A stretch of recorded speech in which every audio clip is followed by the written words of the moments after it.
Greetings. I wanted to take a moment to talk about what many consider Stephen King's best novel, The Stand, and some of its relevant philosophical implications. Now before I get started, I need to mention that this video will be a full spoiler review, meaning that this video will be intended for those who have either already read the book, or who don't plan on reading the book but would still like to hear some of the thoughts that came to my mind while I was reading it. I read this book because it was recommended to me. I wanted to read the story before I had an opportunity to find anything out about it. Some of Stephen King's other works, like It or The Shining, are well regarded, but unfortunately, such stories are so ingrained into the culture that it's almost impossible for a first-time reader in the United States to truly take in the story with fresh eyes. So I still wanted to go ahead and read through this story, as opposed to a long lineup of often recommended Stephen King works, even though it's quite an undertaking.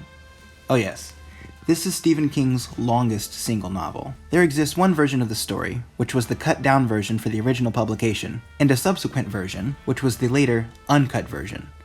I read through and will be discussing the longer, uncut version. What I found most interesting about this story is that it's basically two stories in one, the first being the tale of human society breaking down, and the second being the tale of human society being built back up. Both of these portions go into extensive detail about both the plot and the characters, and yet the overall story manages to not feel too lengthy or verbose, except for in one section, but more on that shortly. Let me just say outright that the character development in this story is phenomenal. One of the best in any of the books that I've ever read. These are solid, fleshed out personalities, crafted in a world well suited for them to interact. People, when reviewing this book, often immediately cite their favorite characters, whether it be Randall Flagg, with air quotes, possibly more commonly the Trash Can Man, or my personal favorite, Stu Redman. These characters feel very real, and by the time you approach the end of the story, you almost know how each character is going to react to each situation before they even have a chance. However, despite my praise of this character development, I do need to point out one negative, that being some of the eye-roll-inducing stereotypes prevalent throughout this book. The ones that immediately jump out in my mind when reflecting on the story are stereotypes regarding gender, race, and disability. While I realize that these are largely a product of the time of the publication, I think they're still worth noting because they represent something which, in the mind of the reader, might take away from what is otherwise fantastic storytelling. On the positive end again, the writing style in this book is very effective. The details given in these scenes carry out the very vivid painting of mental pictures. When reading through these chapters, you often feel sad, or angry, or disgusted, or sentimental. That's the whole point, and it's a testament to Stephen King's good writing. The scenes that stuck out the most to me were the scenes involving the encounters with the corpses in the cities, the cleanup and burial scenes and the tunnel scene being chief among those, the descriptions of extreme force used in an attempt to police the population, and the tragic loss of life at the committee meeting. The actual plot, however, is the most iffy attribute of this book. Toward the beginning, it reads like a very well thought out tale of a plague that sweeps a nation. However, toward the center, some more supernatural elements start to be introduced, and that's where things get a bit strange. For a story that starts out feeling so willfully realistic, I'm not really sure what King was hoping to gain by adding such a heavily supernatural secondary plot. Honestly, my suspension of disbelief was pushed to its limits with this story, and often didn't hold. Now, this story may not represent the furthest that Stephen King has ever taken these supernatural elements, but I think in some of his other works, they're less jarring, simply because of the fact that they're not sprinkled in later in a story which has already taken such great pains to establish itself as reflective of the real world. Additionally, there were some very confusing mixed religious messages in this book. I think it's at least plausible that these were used as a more familiar literary device in order to convey some of the more supernatural elements to the readers. But regardless, it's still puzzling. All of this culminates in a small dose of absurdity being added to the story, the epitome of which is the literal electric hand of God coming to detonate the nuclear weapon at the end of the story. That leads me to the main topic of this video, the ending of this book. This is where I think King made his biggest mistake. Now I need to talk about my own personal philosophy on the endings of stories. In my opinion, they need to be whole and complete. Let me stress that this does not mean that every single plot point needs to be tied up in a nice little bow, that everything needs to have a happy ending, or that every single question needs to be answered. What I do mean is that the message of the story, or in the absence of such a thing, simply what the author is trying to convey, needs to be clear, with the ending ultimately contributing to this being done in a satisfactory manner.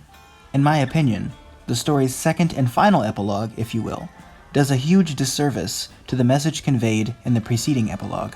In the first scene, which in my opinion should have been the proper ending to the book, Stu and Franny are just settling into their new home. Stu finds himself reflecting on the weaponization of the police force within the free zone. He concludes that it might be more favorable for those in the free zone to spread out and avoid organization for as long as possible. He thinks this because people congregating together in large groups is what always seems to cause human trouble. This is because of the advent of control. In what is, in my opinion, the best line of dialogue in this story, Stu says to Franny, "Do you think people ever learn anything?"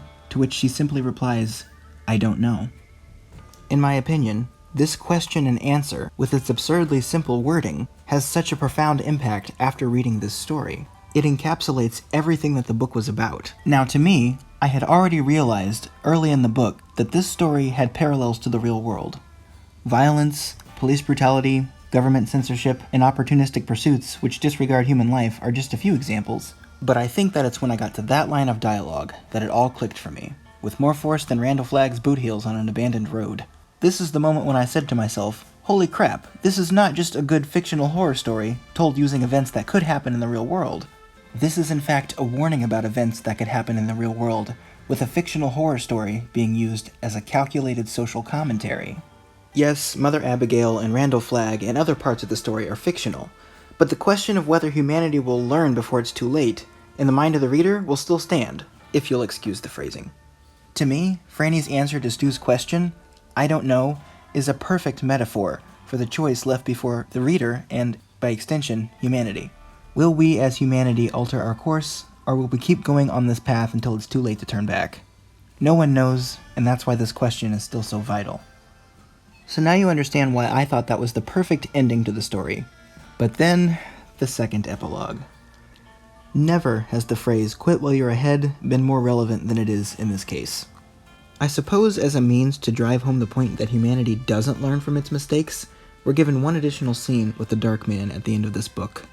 He washes up on a shore with compromised memory, and quickly starts to, once again, take over a small group of people. For the life of me, I don't know why this is here, and that's because it seems to undermine what we just spent 1,400 pages leading up to. The death of Randall Flagg, the uncertainty of humanity's future, and Franny's answer to Stu's question all seemed to set up an environment of ambiguity. Leaving the future in this world open and uncertain would go so well with the message of this book. And to have all three of those plot points undone in just a few paragraphs at the very end of this book is very disappointing. Who knows? Maybe this was Stephen King's intention. As I previously mentioned, I don't need a story to be wrapped up in such a way that it's rosy or sugar-coated. I really don't. Maybe this switch in prospects at the very end is exactly what Stephen King wanted, but even in that context, I would still think that it's a disservice to the reader. When it comes to telling a coherent, well-thought-out story, with a clear message, in my opinion, the sudden switch from pondering uncertainty to cynical pessimism does much more harm than good.